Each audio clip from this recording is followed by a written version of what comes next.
সঙ্গে অতিথি হিসেবে আজকে রয়েছেন লেখক, সাংবাদিক, গবেষক মঞ্জুরুল হক। জনাব মঞ্জুরুল হক, আপনাকে স্বাগত জানাচ্ছি।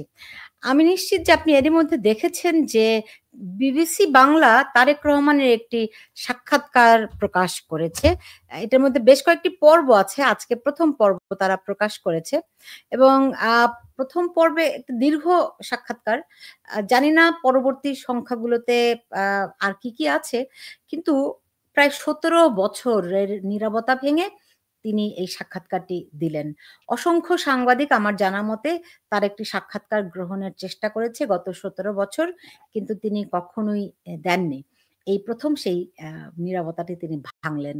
যদিও গত ৫ই আগস্ট যখন পট পরিবর্তন হয় বাংলাদেশে, তারপরেই ধারণা করা হয়েছিল যে তারেক রহমান খুব শিগগিরই দেশে ফিরবেন। এমনকি ৫ই আগস্টের পরে খুব ৩ দিনের মধ্যে যেই বিএনপি থেকে যে পল্টনে যেই সমাবেশটি আয়োজন করা হয়েছিল, এমনকি অনেকে ধারণা করেছিলেন সেই সমাবেশে তারেক রহমান স্বয়ং উপস্থিত থাকবেন। কিন্তু না, দেখা গেল তিনি আসলে ডিজিটাল পর্দায় বক্তব্য রাখছেন এবং তারপরে ১ বছরেরও বেশি সময় পেরিয়ে গেছে, তিনি এখনো দেশে যেতে পারেননি। সেই প্রশ্নেরও তিনি জবাব দিয়েছেন। কিন্তু তার বক্তব্যের মধ্যে কি আশা ছিল নাকি শঙ্কা ছিল? তার প্রতিটি বক্তব্যে কি একটু তিনি তিনি বেশি সতর্কতা অবলম্বন করেছেন? তার বক্তব্যে আমরা জানি না এমন কোনো কথা কি গত ১৭ বছরে জানি না আমরা এমন কোনো কথা কি এসেছে কিনা?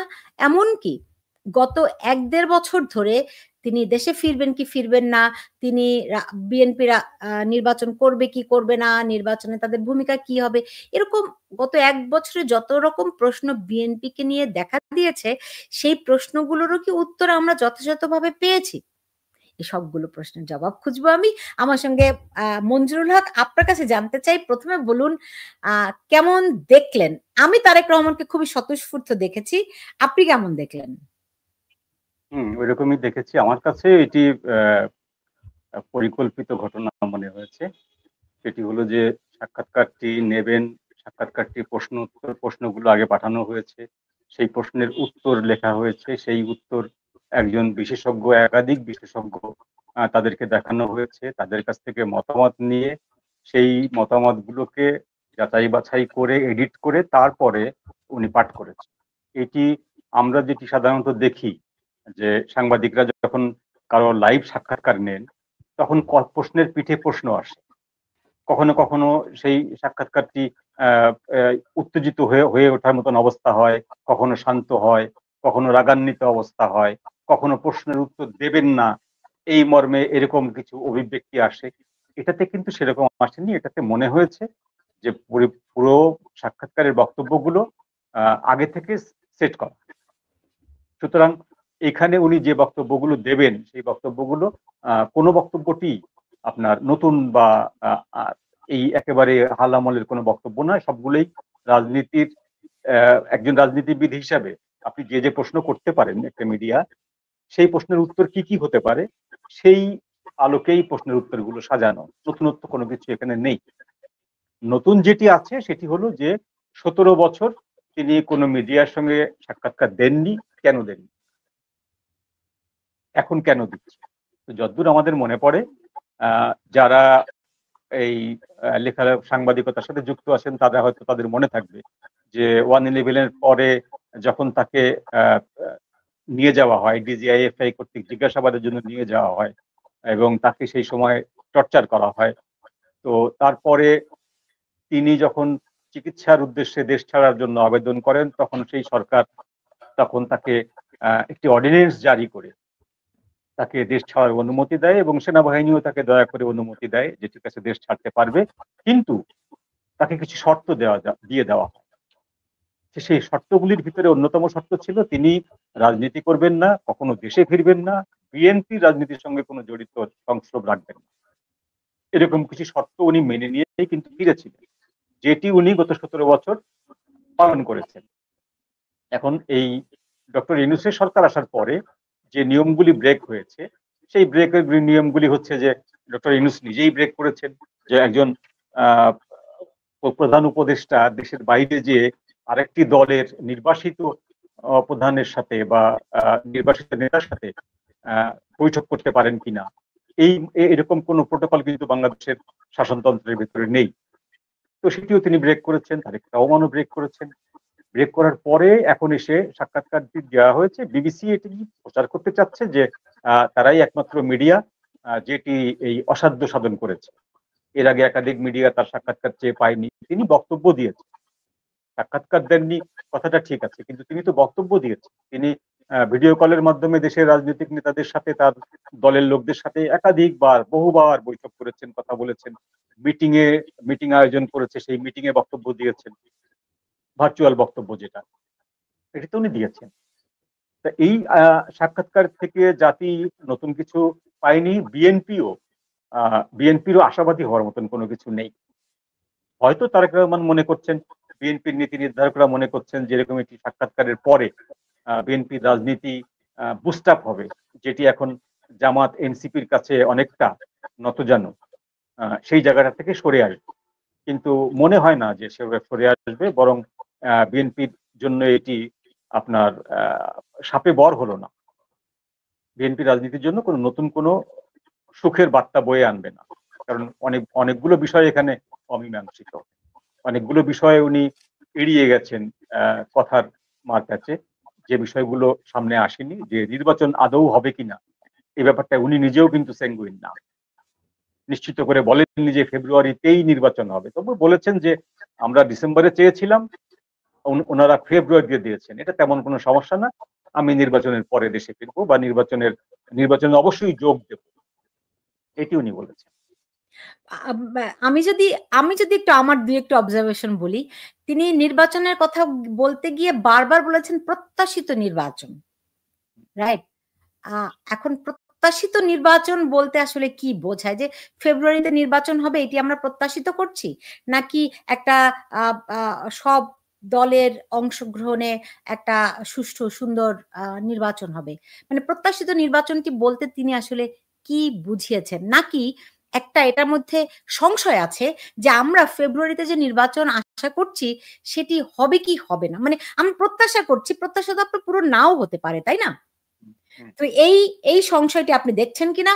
তিনি যখন বলছেন যে আমরা ডিসেম্বরে নির্বাচন চেয়েছিলাম, কিন্তু সরকার চেয়েছে ফেব্রুয়ারিতে, কিন্তু আমরা তো সরকারের তরফ থেকে ফেব্রুয়ারিতে নির্বাচনের কোনো তাদের কোনো আবেদন আছে এমন তো কোনো সরকারের তরফ থেকে আমরা জানতে পারিনি, বরং আমরা দেখেছিলাম যে বিএনপি গায়ে পড়ে নিজেরা সব প্রণোদিত হয়ে তারা বলেছে যে আমরা ফেব্রুয়ারিতে নির্বাচন করব, তারা নিজেরাই ডিসেম্বর থেকে সরে আসলো। আমি জানি না বিবিসি কেন এই প্রশ্নটি, মানে একটা কথার প্রসঙ্গে তো প্রশ্ন আসে না, এই প্রশ্নটি তো বিবিসির করা দরকার ছিল যে আপনারা বলছেন আপনারা ডিসেম্বরে চেয়েছেন, সরকার চেয়েছে ফেব্রুয়ারিতে। সরকারকে তো আমরা কোনো সময় ফেব্রুয়ারিতে নির্বাচন চাইতে শুনিনি। আপনি কি শুনেছেন মঞ্জু ভাই? মঞ্জু ভাই কি আছেন? হ্যাঁ, আমি শুনতে পাচ্ছি, ভেঙে ভেঙে যাচ্ছে। যাই হোক, যে পর্যন্ত বলেছেন যে বিবিসির এইটি প্রশ্নের পিঠে প্রশ্ন করেনি। বিবিসির বলা উচিত ছিল যে ফেব্রুয়ারির নির্বাচনটা আপনারা মেনে নিলেন কেন? আপনাদের দাবি ছিল তো ডিসেম্বরটা সরবে কেন? আপনাদের দাবির সাথে তো সহমর্মী ছিলেন সেনাপ্রধানও, তিনিও বলেছিলেন ডিসেম্বরের মধ্যে নির্বাচন হতে হবে। নতুন বছরে নতুন সরকারের কাছে দায়িত্ব হস্তান্তর করতে হবে, এটা সেনাপ্রধানের বক্তব্য, এটি বিএনপিরও বক্তব্য। তো সেটি যখন লঙ্ঘিত হওয়ার পরে যখন ফেব্রুয়ারিতে নির্বাচন সাব্যস্ত হলো, তখন বিএনপি প্রতিবাদ জানায়নি, বরং এটিকে মেনে নিয়েছে। তো মেনে নেওয়া এক জিনিস, আর উনি এখন যেটি বলছেন প্রত্যাশিত, এই প্রত্যাশিত মানে যে সব দলের অংশগ্রহণ, fair, free and fruitful election, এটা না। প্রত্যাশিত নির্বাচন মানে হচ্ছে ওনার ভাষায় যেটা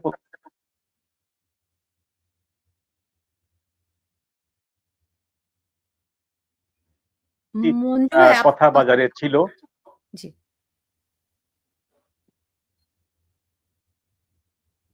জি, মঞ্জু ভাই বলুন, শুনতে পাচ্ছি।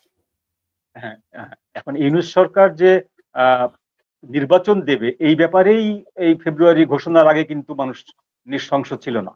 মানুষের সংশয় ছিল যে নির্বাচন আদৌ দেবে কিনা, কারণ তিনি যে লম্বা ফিরিস্তি দিচ্ছিলেন রাষ্ট্র সংস্কারের, বিভিন্ন সংস্কার কমিটি, 12টি সংস্কার কমিটি গঠন করেছেন। সেই সংস্কার হবে, বিচার হবে, অপরাধীদের বিচার হবে, বিচারের পরে রায় হবে, রায়ের পরে রায় কার্যকর হবে, তারপরে যে নির্বাচন হবে। তো সেই হিসাবে 5-6 বছরের ভিতরে নির্বাচন হওয়ার কথা ছিল না। সেইটা যখন ফেব্রুয়ারিতে এসে নির্বাচন হবে বলে ঘোষণা হলো, তখন সেটিকে তিনি প্রত্যাশিত নির্বাচন বলছেন। এটি এইটি এই এই এই এই কারণে প্রত্যাশিত যে আমরা নির্বাচন চাচ্ছিলাম, সেই আমাদের চাওয়াটা পূরণ হচ্ছে, এখন নির্বাচন দেবে এবং আমরা নির্বাচনে অংশগ্রহণ করব, এই ব্যাপারে প্রত্যাশিত। কিন্তু নির্বাচন যে একটি ফেয়ার হতে হবে, ফ্রি হতে হবে, সকল দলের অংশগ্রহণ করতে হবে, ইনক্লুসিভ হতে হবে, এরকম কোনো কথা কিন্তু তিনি সাক্ষাৎকারে কোথাও বলেন। জি।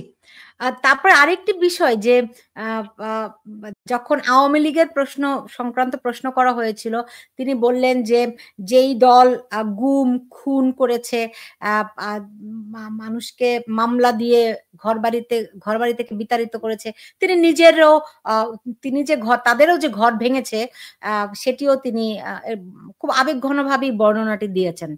তো সেই ক্ষেত্রে বিবিসির কি একটা পাল্টা প্রশ্ন করা দরকার ছিল না? ধরেন 2001 থেকে 2005-6 সাল পর্যন্ত যেই বিএনপি সরকার, তাদের বিরুদ্ধেও তো সীমাহীন দুর্নীতির অভিযোগ ছিল, তাদের বিরুদ্ধেও তো লুটপাটের অভিযোগ, তারা দুর্নীতিতে 5 বার চ্যাম্পিয়ন। তো এই প্রশ্নগুলি কিন্তু বিবিসি করেনি, যে সেই ক্ষেত্রে আপনারা কি ক্ষমতায় আসেন, সেক্ষেত্রে ধরেন আওয়ামী লীগ তো লুটপাট করেছেই, তো আপনাদের বিরুদ্ধে যাদের অভিযোগ গত 17 বছর আগে আপনারা যারা করেছেন, তাদের সেইগুলোর ক্ষেত্রে কি হবে? না, বিবিসি এইভাবে করেনি। তো বিবিসির মতো করে তারা যেটা করেছে সেটি হলো আওয়ামী লীগ বিএনপি শাসন আমলটাকে তারা ধরে বলেছে, ওই সময় 5 বার দুর্নীতিতে চ্যাম্পিয়ন হয়েছে 5 বছর বাংলাদেশ। তো তার জবাবে তারেক রহমান সাহেব বলেছেন যে হ্যাঁ, সেই সময় কিছু অনিয়ম ঘটেছে, উনি স্বীকার করে নিয়েছেন, তবে আমরা আমাদের সাধ্যমতো ভালো কাজ করতে পারিনি বা জনগণের প্রত্যাশা মিটাতে পারিনি, এটা ঠিক আছে। কিন্তু যে টিআইবি প্রতিষ্ঠানটি সেই সময়ে এই হদিসগুলো রাখতো, এই প্রতিষ্ঠানটি কিন্তু পরবর্তীতে যে এটি যে আমরা ক্রমান্বয়ে ডেভেলপ করছিলাম, এটি যে ধীরে ধীরে আমরা উন্নতি করছিলাম, সেটি কিন্তু টিআইবি আর ফলো করেনি বা সেইভাবে টিআইবি রিপোর্টও করেনি। উনি এটা বলতে চেয়েছেন যে এটি 5 বছর পর পর এটা হওয়া আসলে মেইনলি আমাদের দোষ না, এটি টিআইবির একটি একচোখা রিপোর্ট, এরকম প্রমাণ করতে চেয়েছে। আবার বিবিসি যখন তাকে প্রশ্ন করেছেন যে এখন যে অভিযোগ উঠছে যে বিএনপির নেতাকর্মীদের বিরুদ্ধে ঢালাও ভাবে চাঁদাবাজি, লুটতরাজ, এইসব মব সৃষ্টি করা এই অভিযোগগুলো উঠছে, সেই ব্যাপারে তিনি খুব কায়দা করে কৌশলী উত্তর দিয়েছেন। তিনি বলেছেন যে আমরা প্রতিশোধের রাজনীতি করি না, প্রতিশোধের স্পৃহায় ভুগি না, তারপরেও আমাদের তো কম হেনস্থা করা হয়নি, আমাদের 50 লক্ষ, তিনি উল্লেখ করেছেন 50 লক্ষ নেতাকর্মীর বিরুদ্ধে মিথ্যা মামলা দেওয়া হয়েছে। আর উনি বলেছেন যে এই গত এক বছরে বা 14 মাসে তাদের 7,000 নেতাকর্মীর বিরুদ্ধে তারা ব্যবস্থা নিয়েছে, কাউকে বহিষ্কার করেছেন, কাউকে সাময়িকভাবে বহিষ্কার করেছেন, কাউকে স্থায়ীভাবে করেছেন, এই ব্যবস্থাগুলো নিয়েছেন তিনি বলতে চাচ্ছেন। এর ভিতরে একটি গুরুত্বপূর্ণ কথা তিনি বলেছেন, সেটি হলো যে বিগত সরকারের আমলে এই যে বিএনপির নেতাকর্মীদের বা বড় বড় ব্যবসায়ীদের, বিএনপি পন্থী ব্যবসায়ীদের সম্পদ লুট করা হয়েছিল, বেদখল করা হয়েছিল, সেই জিনিসগুলো তো এক ভাইয়ের যদি সম্পদ লুট হয়ে যায়, সেই ভাই তো এটা মনে রাখে, সেটা মনে রাখার পর যখন আবার সালিশে বসে, তখন তো তার সে উল্লেখ করে যে আমার অমুক অমুক অমুক জিনিসটা নেই, তখন তো বিচারক যদি সেটি না দিতে চায়, তখন তো সে সেটিকে পাওয়ার অধিকার রাখে। অর্থাৎ এখন যে মব ভায়োলেন্সটা হচ্ছে, এখন যে চাঁদাবাজিটা হচ্ছে, বা বিএনপির যে এখন যে বদনাম উঠছে যে তারা চাঁদাবাজি করছে, সেইটিকে উনি লেজিটিমেসি দেওয়ার জন্য উনি বলেছেন যে বিএনপির নেতাকর্মীদেরকে যেভাবে বঞ্চিত করা হয়েছিল আওয়ামী লীগ শাসন আমলে, সেইটারই হচ্ছে একটা ব্যাকফায়ার।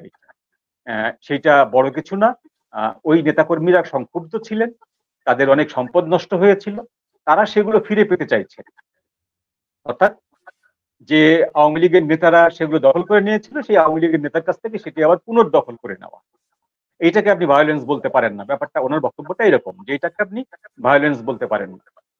এর ভিতরে কিছু বিচ্যুতি ঘটেছে, যেটি আমরা মেনে নিয়েছি, যে বিচ্যুতি হয়েছে কিছু, সেটা আমরা ব্যবস্থাও নিচ্ছি। 7,000 লোকের বিরুদ্ধে ব্যবস্থা নিয়েছি, এটা ছোট ছোট কথা না, অনেক বড় কথা, জি, তিনি এভাবে বলতে চেয়েছেন। এমনিতে নির্বাচন প্রসঙ্গে যেটি বললেন যে তারা নির্বাচনের প্রস্তুতির সম্পর্কে তার কিরকম প্রার্থী মনোনয়ন দেবেন, তিনি বললেন যে বিষয়টি কেমন করে আপনি দেখছেন মঞ্জু ভাই, যে তিনি বললেন যে সর্বজন গ্রহণযোগ্য ব্যক্তিদেরকে তারা মনোনয়ন দেবে। এটি তো কোনো দলের কথা নয়। দল তার সবচেয়ে যোগ্য, সবচেয়ে ত্যাগী, সবচেয়ে পরিশ্রমী, দলের কাছে সবচেয়ে গ্রহণযোগ্য কর্মী বা নেতাকে মনোনয়ন দেবে, তাই না? তিনি বললেন শুধুমাত্র দলের কাছে নয়, সাধারণ মানুষের কাছেও যেন সর্বজন গ্রহণযোগ্য ব্যক্তি তাকে, মানে এই কথাটার মানেটা কি দাঁড়ালো? এখন সাধারণ বা জনগণ বলতে বলতে তিনি এক পর্যায়ে কিন্তু এটাও বলেছেন যে, প্রশ্ন করেছে বিবিসি থেকে যে বিএনপি যদি নির্বাচনে জয়লাভ করে আপনাকে প্রধানমন্ত্রী করতে চায়, এটাও আপনি কি জনগণের আপনি সিদ্ধান্ত। কি বলবেন? তখনও বলেছে জনগণের সিদ্ধান্ত। এটি এটা তো হচ্ছে যে দলীয় সিদ্ধান্ত। হ্যাঁ, এটি হলো যে সাক্ষাৎকারটি, বললাম তো, সাক্ষাৎকারের প্রশ্নগুলি পাওয়ার পরে তিনি যে এক্সপার্টদেরকে দেখিয়েছেন এটি, সেই এক্সপার্টরা ইউরোপিয়ান এক্সপার্ট। তারা ইউরোপে যে গণতন্ত্রের চর্চা হয়, সেই ইউরোপে গণতন্ত্রের চর্চাটা তো উনি 16-17 বছর ধরে দেখছেন যে ডেমোক্রেসির চর্চাটা কেমন। তো সেই চর্চার আলোকে, সেই ডেমোক্রেসির আলোকে এমন একটি ইউটোপীয় বক্তব্য উনি পেশ করেছেন যেন যেন আপনি বলেই দিতে পারেন যে এটি একটি welfare state government system. Scandinavian দেশে যেমন ওয়েলফেয়ার স্টেট বলা হয় তিনটে স্ক্যান্ডিনেভিয়ান দেশকে, সেরকম একটি যে গণতন্ত্র এবং কিন্তু সমাজতন্ত্রের কাছাকাছি একটা ওয়েলফেয়ার স্টেট। তো সেই ওয়েলফেয়ার স্টেট টাইপের কথা বলতে যে উনি দলের যে সিদ্ধান্ত যদি হয়, আমরা আমাদের দল ক্ষমতাসীন হয়েছে, আমরা আমাদের তারেক রহমানকে প্রধানমন্ত্রী বানাবো, সেটাকেও তিনি জনগণের ইচ্ছার উপরে চাপিয়ে দিতে চেয়েছেন। এটি হচ্ছে অতিরিক্ত ভালো সাজার একটা ব্যাপার আর কি, জনগণের কাছে অতিরিক্ত গ্রহণযোগ্য হওয়ার মতন একটা ব্যাপার। না, মানে ওয়েস্টমিনিস্টার ডেমোক্রেসিতে তো আমরা সবাই জানি যে দলীয় প্রধান সরকার প্রধান হন, তাই না? তো কেন দলের উপর জনগণের উপর চাপিয়ে দিলেন? এটা কি এমনিতেই বলার, মানে মুখের স্লিপ অফ টাং, নাকি না মনে হয়? না, এটা বলার জন্য বলা। এটা হচ্ছে আমাদের আমাদের জনগণ দীর্ঘদিন যখন ভালো শাসন দেখেনি, দীর্ঘদিন ধরে একদলীয় শাসন দেখেছে, এখন দেখছে অদলীয় শাসন, অনির্বাচিত শাসন। এরপরে 2006 সাল থেকে 8 সাল পর্যন্ত দেখেছে আধা সামরিক শাসন। সুতরাং এই জনগণকে যদি আপনি একটি ওয়েস্টমিনিস্টার গভর্নমেন্ট স্টাইলের বক্তব্য দেন, জনগণ আপনাকে গ্রহণ করবে, জনগণ আপনাকে সম্ভাষণ জানাবে যে বাংলাদেশে প্রকৃত গণতন্ত্র এইবার আসতে চলেছে। তো সেই হিসাবে সাক্ষাৎকারের বক্তব্যটি এরকম করে এসছে। বিএনপি মনে করছে যে এই সাক্ষাৎকারটি জনগণের কাছে তাদের ভাবমূর্তিটাকে আরো উজ্জ্বল করবে।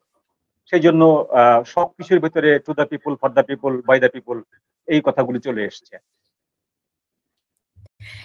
এটি কিন্তু বাংলাদেশের প্রেক্ষাপটে এটি বেমানান, একেবারেই বেমানান। সবাই তো জনগণের কাঁধে বন্দুক রেখেই গুলিটা করে, তাই না? তার আর দোষ কোথায় সবাই, আপনি বলুন? হ্যাঁ, সবাই তাই করে। সবাই তাই করে। এখন তিনি বলছেন যে বাংলাদেশে এতদিন যাননি কারণ তিনি নিরাপদ ছিলেন না। তো এখনো তিনি যে নিরাপদ তা তিনি নন, এটি কিন্তু মোটামুটি তিনি স্বীকার করেই নিয়েছেন। তো তিনি কাদের কাছ থেকে ওনার হুমকি? কাদের কাছ থেকে হুমকি, এটা তো আসলে এককভাবে এভাবে বলা মুশকিল। বাংলাদেশের সার্বিক যে অবস্থা, সেই অবস্থার সব খবরই তো তিনি পান, সব খবরই তিনি রাখেন, সব খবরই তিনি পান। তিনি জানেন যে বাংলাদেশে এখন এই মুহূর্তে কোনো মানুষেরই তেমন কোনো নিরাপত্তা নেই, সাধারণ মানুষেরও নেই, রাজনীতিবিদদেরও নেই, বিপক্ষের তো নেই।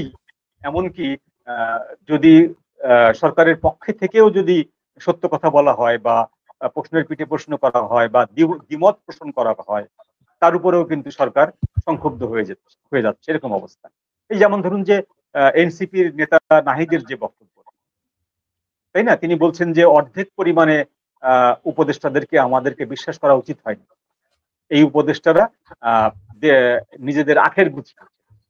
তো পরিষ্কার বক্তব্য, তাই না? আখের গোছানো মানে কি? আখের গোছানো মানে হচ্ছে অবৈধ ইনকাম করা, অবৈধভাবে রোজগার করা। তো সেই অবৈধ ইনকাম করেছেন, আখের গুছিয়েছেন, এখন এই অর্ধেক পরিমাণ উপদেষ্টা সেফ এক্সিটের চেষ্টা করছে। তো এইটা উনি একটি সত্য কথা বলে ফেলেছেন, অপ্রিয় সত্য কথা।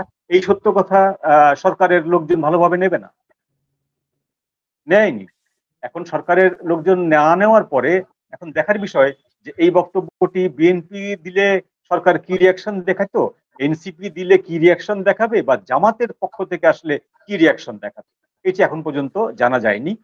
সরকারের কোনো দায়িত্বশীল ব্যক্তি এখন পর্যন্ত নাহিদের এই বক্তব্য নিয়ে কাউন্টার কোনো বক্তব্য দেয়নি।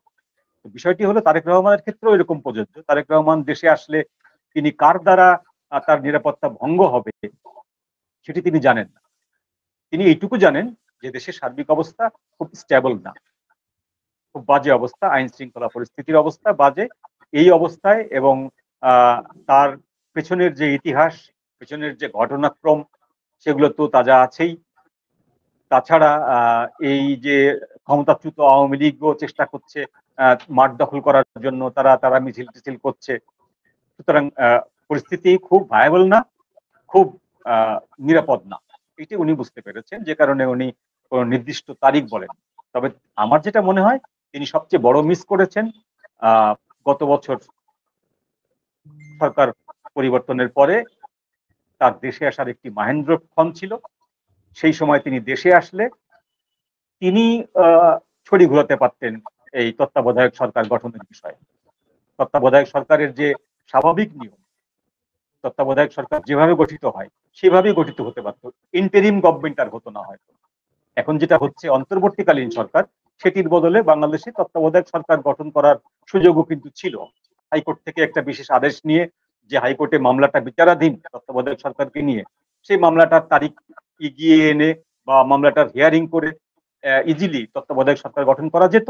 সেটি তিনি উদ্যোগ নিতে পারতেন, সেই ট্রেনটি তিনি মিস করেছেন গত 14 মাসেও, যেটি আর উনি ধরতে পারেন না। এখন ধরেন যেখানে দেশে কোনো আইন কানুনই ছিল না, কোনো সরকার ছিল না প্রথম 3 দিন, যেখানে কোনো ল অ্যান্ড অর্ডার নাই, একদম অ্যাবসলিউটলি এখন পর্যন্ত নাই, তো উনি তখন কিসের ভিত্তিতে আসবেন? ওনার নিরাপত্তাটা কি? উনি আসবেন, উনি জেলে যেতে পারেন, সেটি মাথায় নিয়েই আসবেন। ও, জেলে গেলে ধরেন জেলে গেলেন, কিন্তু ওনাকে দেখুন, আমাদের রাজনীতিতে তো হত্যার রাজনীতি, রাইট? সো তার মানে জেলে গেলেন, হয় ছাড়া পেলেন, যদি মেরেই ফেলে তাহলে তো আর তিনি ফিরতে পারবেন না, রাইট? সেই ঝুঁকিটা কি নেওয়া ঠিক হতো বা না হবে? না সেইটা না, সেটা হচ্ছে আমাদের দেশে শুধু না, এটা আমাদের উপমহাদেশের একটি কলঙ্ক। আমাদের উপমহাদেশে ফ্যামিলি ডক্ট্রিন চলে আসছে, এবং সেই ফ্যামিলি ডক্ট্রিনের ভিতরে কিলিংটা একটা অপরিহার্য অঙ্গ হয়ে গেছে। সেটি পাকিস্তান থেকে শুরু করে ভারত হয়ে বাংলাদেশ, সব জায়গায় একই রকম। তো সেটার জবাব হচ্ছে যে তার দলটি যদি দেশের বৃহত্তম রাজনৈতিক দল হয়, জনপ্রিয়তম, বৃহত্তম, 16 বছর 17 বছর একটানা আন্দোলন করে আসছে ক্ষমতার বাইরে থাকলে সাধারণত এই ধরনের বুর্জোয়া রাজনৈতিক দলগুলো ক্ষয়িষ্ণু হয়ে যায়, ভেঙে যায়, কয়েক খণ্ড হয়। সেটি হয়নি, বরং বিএনপি এক থেকে আন্দোলন সংগ্রাম করে এসছে আওয়ামী লীগ সরকারের বিরুদ্ধে। তো সেই হিসাবে এরকম একটি জনপ্রিয় দল বা ক্ষমতাবান দলের নেতা কেন ভয় পাবেন? তার দলের নেতাকর্মীরাই তো তাকে সেভ আমার মনে করবেন। হয় তাকে এখানে আপনার একটু ক্রেডিট দেওয়াই উচিত। এটা ভয়ের ব্যাপার না, এটা সতর্কতার ব্যাপার। আমি যদি জানি যে আমাকে এখানে গেলে আমাকে বিপদগ্রস্ত করা হতে পারে, আমার প্রাণ নাশের হুমকি থাকতে পারে, তো সেই জায়গায় তো না যাওয়াটাই ভালো না? বুদ্ধিমানের কাজ না? হ্যাঁ, অবশ্যই কাজ। এখানে আরেকটা টেকনিক্যাল বিষয় আছে, যে আপনি আসবেন কিভাবে। আপনাকে ইংল্যান্ড থেকে আসতে গেলে আপনাকে বাংলাদেশে নতুন করে পাসপোর্ট তৈরি করতে হবে, আর তা না করলে আপনাকে ট্রাভেল অর্ডার নিতে হবে, ট্রাভেল পাস। তো ট্রাভেল পাস নিয়ে আসা মানে কিন্তু আপনি এক ধরনের নাগরিক, কিন্তু পূর্ণ নাগরিক নন। সেই ক্ষেত্রে আপনাকে আবার ব্রিটিশ সিটিজেনশিপ ওখানে ত্যাগ করে আসতে হবে। সেটি আপনি ত্যাগ করলে আবার যদি ওখানে ফেরার মতন পরিস্থিতি সৃষ্টি হয়, আপনি তো আর সেকেন্ড টাইম ফিরতে পারবেন না। এরকম কিছু টেকনিক্যাল প্রবলেম ছিল, রাইট। যে টেকনিক্যাল প্রবলেমে উনি আসেন। শুধু তাই নয়, আপনি দেখুন যে এই এই টেকনিক্যাল ইস্যুটি কিন্তু বিবিসি তাকে তুললো না, যে তিনি কোন স্ট্যাটাসে, এটি কিন্তু বিভিন্ন সময়ে আলোচনা হয়েছে। এটি কিন্তু বিবিসি তাকে জিজ্ঞেস করলো না যে আপনি কোন স্ট্যাটাসে লন্ডনে আছেন। না না, বিবিসি তো করবে না, কারণ বিবিসি তো এটা তো বানানো, এটা উদ্দেশ্যমূলক একটি সাক্ষাৎকার। এটি বিবিসি করছে এই জন্য যে আপনার লেবার গভর্নমেন্টের 5 জন এমপি গত সপ্তাহে ইউনূস সরকারের বিরুদ্ধে লেবার গভর্নমেন্টের কাছে, ইউরোপীয় ইউনিয়নের কাছে এবং জাতিসংঘের কাছে নালিশ জানিয়েছে যে সেখানে আইন শৃঙ্খলা পরিস্থিতি খুব অবনতি হচ্ছে এবং আইনের অপব্যবহার হচ্ছে, বা অপরাধীদের উপরে যে অত্যাচার চলছে বা জামিন হচ্ছে না, এইটি মানবাধিকার লঙ্ঘন। এই ব্যাপারে তারা জাতিসংঘের হস্তক্ষেপ কামনা করেছে। 5 জন এমপি এবং 2 জন আইনজীবী মিলিয়ে 7 জন। তো সেইটি করেছে ধরুন লেবার পার্টির লোকেরা। এখন বিবিসি হচ্ছে জন্মগতভাবে লেবার পার্টি বিরোধী। লেবার পার্টি কোনো একটি ঘটনা ঘটিয়ে যদি উপমহাদেশের কোনো রাজনীতির বিষয়ে একটি গেম খেলতে চায়, তো সেই ক্ষেত্রে বিবিসির দায়িত্ব হবে ওই গেমের একটি পাল্টা গেম খেলে দেওয়া। তো সেই হিসাবে বিবিসির এই সাক্ষাৎকারটি হচ্ছে ওই লেবার যারা এমপি তাদের যে জাতিসংঘের কাছে যে নালিশ জানানো, সেটির একটি পাল্টা প্রতিক্রিয়া হিসেবে তারেক রহমানের সাক্ষাৎকার তৈরি করে দিয়ে এটি ছেড়ে দেওয়া। এটা কি আপনি কিসের ভিত্তিতে এটা বলছেন? না, বিবিসি এতদিন কেন করলো না? সবচেয়ে উত্তুঙ্গ সময় ছিল রাজি হয় নাই তারেক রহমান। না না, তারেক রহমান রাজি হওয়ার প্রশ্ন না। বিবিসি বললে রাজি হবে না, এটা কোনো কথা না। তারেক রহমান তাহলে না না না মঞ্জু ভাই, আমি আপনাকে বলি, আমি অন্তত ডজন খানেক সাংবাদিকের নাম আমি এখন এই মুহূর্তে ইনস্ট্যান্টলি বলতে পারবো যারা তারেক রহমানের সাক্ষাৎকার চেয়েছেন কিন্তু তিনি দেননি। তাহলে এখন দিলেন কেন, সেটি আমার প্রশ্ন আপনার কাছে। আমি তো সেজন্য আপনার কাছে দিয়েছেন, তো তিনি হয়তো কমফোর্ট ফিল করেছেন, নাকি আপনার কাছে কি, আপনার কি মনে না, হয়? আমার কাছে এটা জিওপলিটিক্সেরই একটা অংশ মনে হয়। আচ্ছা, না আপনি বলতে পারেন তিনি বিবিসি বাংলাকে কেন বেছে নিলেন? কারণ এখন তো অলরেডি চ্যানেল 1 টেলিভিশন চ্যানেলটি, যেটি আমরা বিএনপির চ্যানেল বলে জানি, যদিও চ্যানেল 1 আগেও অনেক প্রফেশনাল ছিল, তো চ্যানেল 1 কিংবা বাংলাদেশে আরো অনেক পত্রিকা, অনেক টেলিভিশন চ্যানেল আছে, তাদেরকে বাদ রেখে তিনি বিবিসি বাংলায় কেন দিলেন? আপনি তো সেই প্রশ্ন তুলতে পারেন। আচ্ছা, বাংলাদেশের মানুষের সাধারণ একটি ধারণা হলো সাদা চামড়ার ব্যক্তিরা যা করে সেটি হলো উচ্চমার্গীয় ব্যাপার। হ্যাঁ, আর এই ব্রাউন চামড়া যারা, কালো চামড়া যারা, এরা যেটা করে সেটা হলো নিম্নমার্গীয় ব্যাপার। এখন আমাদের দেশের 40টি চ্যানেলের ভিতরে কোনো একটি চ্যানেল তার যেটা গ্রহণযোগ্যতা তার থেকে বিবিসি 1000 গুণ বেশি না?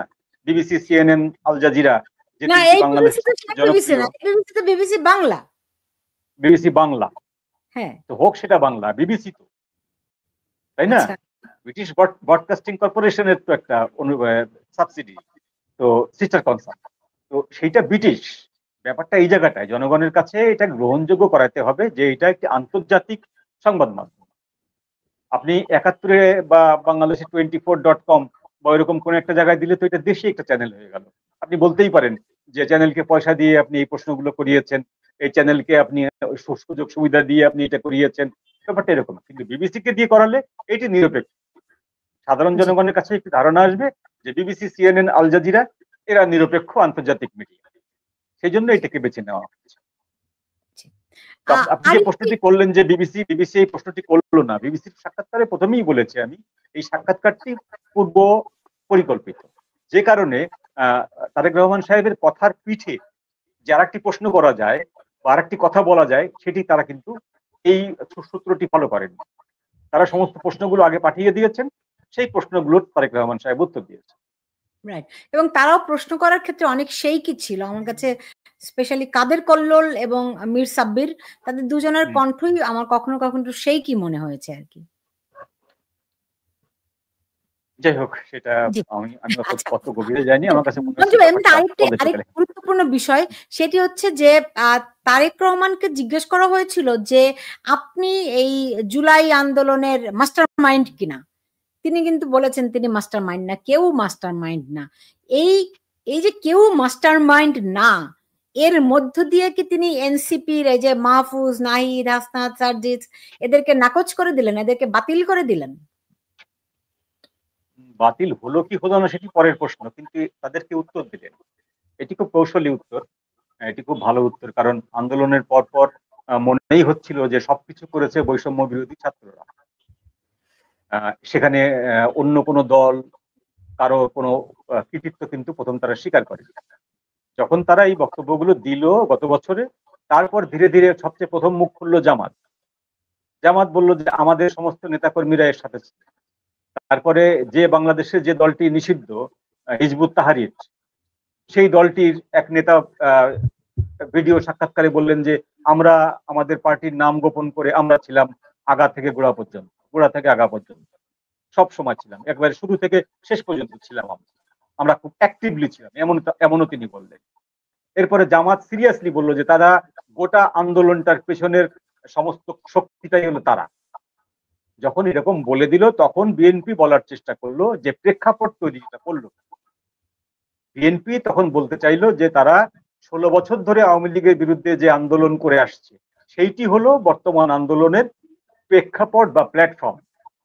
আপনি কোন প্ল্যাটফর্মের উপর দাঁড়িয়ে এই আন্দোলনটি করবেন, সেটি হলো বিএনপির তৈরি করা যে প্ল্যাটফর্ম। বিএনপি 16 বছর ধরে যে আওয়ামী লীগ সরকারের বিরুদ্ধে যে আন্দোলন করে আসছে, সংগ্রাম করে আসছে, তাদের লাখ লাখ নেতাকর্মীকে জেলে নেওয়া হয়েছে, তাদের লাখ লাখ নেতাকর্মীর বিরুদ্ধে মিথ্যা মামলা দেওয়া হয়েছে, সেই যে আন্দোলনের যে গ্রাউন্ড তৈরি হয়েছে, সেই গ্রাউন্ডের উপরে দাঁড়িয়ে আপনি এই 24-এর আন্দোলনটা করলেন। সুতরাং এই আন্দোলনের মূল ক্রেডিট বিএনপি, এইটি সেই সময় বিএনপির বক্তব্য ছিল। তো তখন তারেক রহমানের সাথে বৈষম্য বিরোধী ছাত্রদের একটা মুখোমুখি অবস্থান। আজকে একটা কড়া বিবৃতি দেয়, কালকে তারেক রহমান সাহেবের পক্ষ থেকে আরেকটি বিবৃতি যায়। তো বিএনপি আর এনসিপি, তখন তো এনসিপি হয়নি, বৈষম্য বিরোধী ছাত্র আন্দোলন। তো বৈষম্য বিরোধী ছাত্র আন্দোলন আর বিএনপি আর জামাত তখন ত্রিমুখী সংঘর্ষ হচ্ছে, ক্রেডিট কে নেবে, আন্দোলনের ক্রেডিট কে নেবে। তো সেই সময় তারেক রহমান সাহেব এই বক্তব্য দিয়েছিলেন যে এটি আমাদের প্ল্যাটফর্ম। কিন্তু যখন ডক্টর ইউনূস নিউ ইয়র্কে যে মাহফুজ সাহেবকে পরিচয় করিয়ে দিয়ে বললেন যে he is the master mind of total movement, তো এই সময় থেকে বিএনপি প্রতিবাদ করা শুরু করলো যে ও যদি মাস্টার মাইন্ড হয় তাহলে আমরা, এবং সেই কারণে এনসিপি গঠন হলো কিন্তু সেই মাস্টার মাইন্ডের কারণেই। যারা মাস্টার মাইন্ড ছিল তাদেরকে নিয়েই তো এনসিপি গঠিত হয়েছে।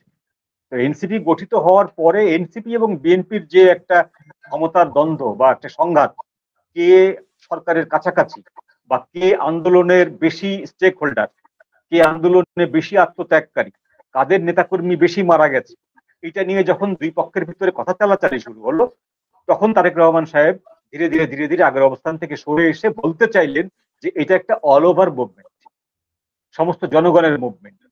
এবং আজকে সাক্ষাৎকারে তিনি বললেন যে এইটির পিছনে কোনো মাস্টার মাইন্ড নেই, আমিও না, অন্য কেউ না, এটি জনগণের স্বতঃস্ফূর্ত আন্দোলন। যেটি এখন বিএনপি বলে যে এটি আমাদের তৈরি করা হলেও আমাদের একক না, এটি জনগণের সবার অংশগ্রহণ ছিল।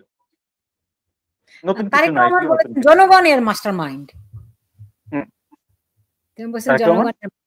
তারেক রহমান বলেছেন যে তিনি মাস্টার মাইন্ড নন, জনগণ এর মাস্টার মাইন্ড। না, উনি জনগণ শব্দটা সব কথায় ব্যবহার করেছেন, জনগণ কখনো মাস্টার মাইন্ড হয় না। না, কিন্তু তিনি বলেছেন জনগণ মাস্টার মাইন্ড। যাই হোক, আরেকটি আমি শেষ করব মঞ্জু ভাই, সেটা হচ্ছে যে আওয়ামী লীগ এবং জামাত প্রশ্নে তিনি কিন্তু ধরি মাছ নাচুই পানি, দুই দলের ক্ষেত্রেই আওয়ামী লীগকে বাদ দিয়ে নির্বাচন, সেটিও তিনি খুব সুস্পষ্ট কিছু বলেননি। কেন? আবার জামাতের ব্যাপারে জামাতের ৭১-এর ভূমিকা নিয়ে তিনি কিন্তু তেমন কিছুই বলেননি। তারা জোটবদ্ধ হবেন কি হবেন না, এই প্রশ্নটি ২-৩ ভাবে ঘুরিয়ে করার পরও তিনি আসলে সেই অর্থে উত্তরটি দেননি। বিষয়টি কি হচ্ছে জামাতের সঙ্গে তাদের ইকুয়েশন? জি না, এটা খুব কৌশলে উত্তর দিয়েছেন তিনি। বললাম তো যে তিনি এক্সপার্টের সাহায্য নিয়েছেন। এক্সপার্টের সাহায্য ছাড়া এই প্রশ্নগুলো এত সাবলীল উত্তর দেওয়া যায় না। যেখানে এই দলটির সাথে নির্দিষ্টভাবেই বিএনপির মন কষাকষি চলছে এবং স্বার্থের দ্বন্দ্ব চলছে, বিরোধ চলছে। জামাতের স্পষ্ট বক্তব্য তারা পিয়ার পদ্ধতি এবং সংস্কার ছাড়া নির্বাচনে যাবে না। আর বিএনপির স্পষ্ট বক্তব্য সংস্কার করবে নির্বাচিত সরকার, সংস্কার অনির্বাচিত সরকার সংস্কার করতে পারে না। এটি গত 3 দিন আগেও তাদের এক নেতা বলেছেন যে ৭১-এর সংবিধান নিয়ে কোন রকম কোনো আপোষ হবে না, সংবিধানের বাইরে কোনো কিছু করতে দেওয়া হবে না, এবং অনির্বাচিত সরকার সংবিধান সংশোধন বা এইসব কোনো অ্যাড রিমুভ কোনো কিছুই করার অধিকার রাখেন, স্পষ্ট করে বলে। তো সেই হিসাবে তারেক রহমান সাহেব কৌশলী উত্তর দিতেই পারেন। আওয়ামী লীগের প্রশ্নে তিনি যেমন বলেছেন যদি দলটি ভুল করে থাকে তার জনগণ উত্তর দেবে, জনগণ তার বিচার করবে, তাদের বিচার হবে। জনগণ যদি যে দলটি বিচার যথেষ্ট হয়েছে, তাদের শিক্ষা হয়েছে, এবার তারা নির্বাচনে আসতে পারে বা রাজনীতি করতে পারে, তাহলে জনগণ তাদেরকে রায় দেবে, তারা রাজনীতি করবে। আর জামাতের কথা বলেছেন, একটি রাজনৈতিক দল একাধিক দলের সাথে জোট গঠন করতে পারে, তাদের গণতান্ত্রিক অধিকার। যে কোনো সময় তারা যে কোনো দলের সঙ্গে জোট গঠন করতে পারে, আমাদের কিচ্ছু বলার নেই। আমরা গণতান্ত্রিক কেন্দ্রিকতা নিয়ে আমাদের গণতন্ত্রের যে লড়াই, সেই লড়াই অব্যাহত রাখবো, গণতন্ত্রের ধারা অব্যাহত রাখবো। এগুলো খুবই কৌশলী উত্তর। তবে রিয়েলিটি হচ্ছে যে জামাতের সাথে একটা আপোষ ফর্মুলায় না আসা পর্যন্ত বিএনপি স্বস্তি পাবে না। কারণ নির্বাচন না হলে বিএনপির লস, জামাতের কোনো লস নেই। নির্বাচন না হলে সরকারের কোনো লস নেই। সরকার তখন হাঁটবে হচ্ছে গণভোটের পথে, এবং যখন গণভোটের পথে হাঁটবে তখন সবচেয়ে বেশি লোকসানে পড়বে হচ্ছে বিএনপি দলটি। সুতরাং বিএনপিকে হয় জামাতের সাথে আপোষ করতে হবে, নতুবা জামাতকে কন্ডেম করার মতন ক্ষমতা অর্জন করে জামাতকে আন্ডারমাইন করতে হবে। এনসিপি এখানে খুব বড় গুরুত্বপূর্ণ। ভয় পায় কেন বিএনপি? জামাতকে এত ভয় পায় কেন?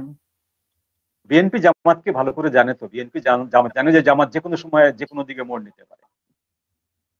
জামাতের কোনো চরিত্রের ঠিক নেই। বিএনপি কালকে আওয়ামী লীগের সঙ্গে যোগ দেবে না, কিন্তু জামাতের এই ইতিহাস আছে। ও যে কোনো সময় বলে বসতে পারে যে আমরা আওয়ামী লীগকে নিয়ে আবার পথে নামবো, বলে বসতে পারে। বিএনপিকে সবচেয়ে ভালো চেনে তো বিএনপি, জামাতকে সবচেয়ে ভালো চেনে বিএনপি। একসঙ্গে রাজনীতি করে আসছে দীর্ঘদিন ধরে। তা না হলে আপনি দেখুন যে ডাকসু এবং জাকসুর যে ইলেকশনটা হলো, জানা কথা যে এখানে বিএনপি ক্ষমতাসীন হচ্ছে, যে ছাত্র দল জিতবে, ভিপি হবে অন্তত। কি হলো? সমস্ত সাজানো একটা খেলায় নির্বাচনটা হয়ে গেল, বিএনপি বঞ্চিত হলো, ছাত্রদল বঞ্চিত হলো। কিছু করার নেই ছাত্র দলের, কয়েকদিন হম্বিতম্বি করে উঠে ঠান্ডা হয়ে গেল।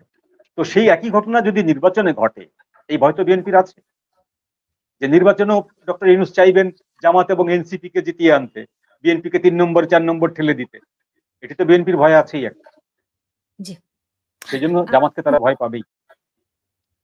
বুঝতে পেরেছি। কিন্তু ধরেন বিএনপি এত বড় একটা দল, তাদের সেই এই দলকে কন্ট্রোল করার মতো ক্যাপাসিটিও তাদের নিশ্চয়ই আছে, কোনো মেকানিজম আমি ঠিক জানি না। যাই হোক, ওইটা নিয়ে আমরা নিশ্চয়ই আরেকদিন আলাপ করবো। আমি আরেকটি বিষয় একটু জানতে ইচ্ছা করছে আপনার কাছে, যে এখন এই যে নাহিদ ইসলাম বললেন যে তারা সেফ এক্সিট অনেকেই খুঁজছে, বিভিন্ন জায়গা থেকে সেফ এক্সিটের কথা আমরা শুনতে পাচ্ছি। ইভেন সেনাপ্রধান ওয়াকারুজ্জামানও নাকি সেফ এক্সিট খুঁজছে, তারা ইনডেমনিটি চায়। বিষয়টি কি হচ্ছে? এমনকি রাজাকারদের আইনজীবী কি যেন নাম, তাজুল ইসলাম বলছিলেন যে আগামী 1 সপ্তাহে অনেক কিছু ঘটবে। কি ঘটবে, কি হচ্ছে বলেন তো? গত মানে সাম্প্রতিক সময় সবাই খুব সেফ এক্সিট, কোনো বড় ধরনের পরিবর্তন আসছে নাকি? না না, এটা আমি সেরকম মনে করি না। এটা হলো প্রতিদিনই কিছু না কিছু ঘটছে। এই যে 7 দিন বলা হচ্ছে, এটি হলো ঘটনাকে আপনার একটু অতিরঞ্জিত করে কালারফুল করা, আপনাকে দৃষ্টি আকর্ষণ করার জন্য একটু একটা নির্দিষ্ট ফ্রেমের মধ্যে বেঁধে ফেলা, ফ্রেমাইজ করা বলে এটাকে। তো এই ফ্রেমাইজ না করেও যদি আপনি এমনি এমনি রোজ দেখেন, রোজ কিছু না কিছু ঘটছে, প্রতিদিন কিছু না কিছু ঘটছে। তো সেই হিসাবে সেফ এক্সিটের বিষয়গুলো, এগুলো আসলে এক ধরনের গুজব, এগুলোর কোনো সত্যতা নেই। আর আপনি সেফ এক্সিট কেন চাইবে? তাদের যদি 12 জন উপদেষ্টা, তারা সরাসরি হচ্ছে ইউরোপ এবং আমেরিকার সিটিজেন, তারা যে কোনো সময়ে তাদের প্লেনে উঠলে তারা নিজের বাড়ি চলে আসতে পারে। এখানে তো এক্সিটের প্রশ্ন আসছে। সেফ এক্সিটের প্রশ্ন কখন আসবে? যখন সরকারের বিপক্ষে যে আপনি কোনো কিছু করতে চাইছেন, সরকার তখন আপনাকে আটকাতে পারে, সেরকম একটি অবস্থায় আপনি সেফ এক্সিট করতে পারেন। অথবা আপনি সরকারে আছেন, আপনার বিরোধী যারা আছে তারা এমন ক্ষমতা অর্জন করেছে, আপনাকে যে কোনো সময় সরকার আপনাকে ক্ষমতাচ্যুত করতে পারে। আপনি ক্ষমতাচ্যুত হলে আপনি জেলে যাবেন, সেই জন্য আপনি সেফ এক্সিট খুঁজতে পারেন। কিন্তু এরকম কোনো ঘটনা তো বিএনপি, জামাত, এনসিপি ঘটাতে পারেনি যে তারা সরকারকে ফেলে দিচ্ছেন। সুতরাং তারা সেফ এক্সিট খুঁজবেন কেন? তারা নিজেরাই হচ্ছে 12 জন ব্যক্তি হচ্ছেন আমেরিকান নাগরিক, ইউরোপের বিভিন্ন দেশের নাগরিক। ইচ্ছা করলে যে কোনো একটি প্লেনে উঠে বসতে পারেন, তাদের অলওয়েজ ভিসা অন। তারা সেফ এক্সিট খুঁজবেন কেন? এটিকে আমার কাছে জাস্ট রাজনীতির চমক মনে হয়, আর কিছু না। এমনি ফেব্রুয়ারিতে কি নির্বাচন হবে? আপনি সবসময় না বলে আসছেন। আমি এখনো না বলছি। তাহলে কেন জিজ্ঞেস করবেন না? আলোচনা করলাম আর তারেক রহমান যে বক্তব্য দিলেন, সবই তো বিফল। না, তারেক রহমান সাহেবও বলেছেন প্রত্যাশিত। জি, তিনি প্রত্যাশা করছেন নির্বাচনের। আমরাও তো প্রত্যাশা করছি। সবাই প্রত্যাশা বুঝতে করছি। পারছি। কিন্তু কেউ তো বলতে পারছি না যে ফেব্রুয়ারিতে নির্বাচন হবেই। কেউ বলতে পারছেন না। নির্বাচন হবে, তারেক তবে রহমান, সেটা কি গণভোট? সেটা কি হ্যাঁ, গণভোট হবে নাকি ভোট হবে? দুটো তো হ্যাঁ, প্রশ্ন। সেটাই তো প্রশ্ন। ঠিক আছে। জি, ধন্যবাদ। ওকে। জি, সৈয়দ মঞ্জুরুল হক, জনাব মঞ্জুরুল হক, আপনাকে অনেক ধন্যবাদ জানাচ্ছি। আপনার নামটা বলতে গিয়ে সৈয়দ মঞ্জুরুল হকের নামটা আমার মুখে কেমনে যেন চলে তিনি আসলো। তিনি অসুস্থ। দোয়া করেন, তার তিনি খুব অসুস্থ। হ্যাঁ, জি, জি, তার তিনি খুব জন্য অসুস্থ। অনেক আমরা কামনা করি তিনি সুস্থ হয়ে ফিরুন। জি। তোফায়েল আহমেদকে নিয়েও বেশ কিছুদিন ধরে প্রতিদিনই গুজব রটছে। কিন্তু শুনছি যে তার স্বাস্থ্যের অবস্থা একটু উন্নতির দিকে। তার জন্য শুভকামনা থাকছে, দোয়া করছি। জনাব মঞ্জুরুল হক, আপনাকে অনেক ধন্যবাদ আমার সঙ্গে আজকে যুক্ত থাকার জন্য। আপনি ভালো থাকুন। ওকে, জি। শুভেচ্ছা।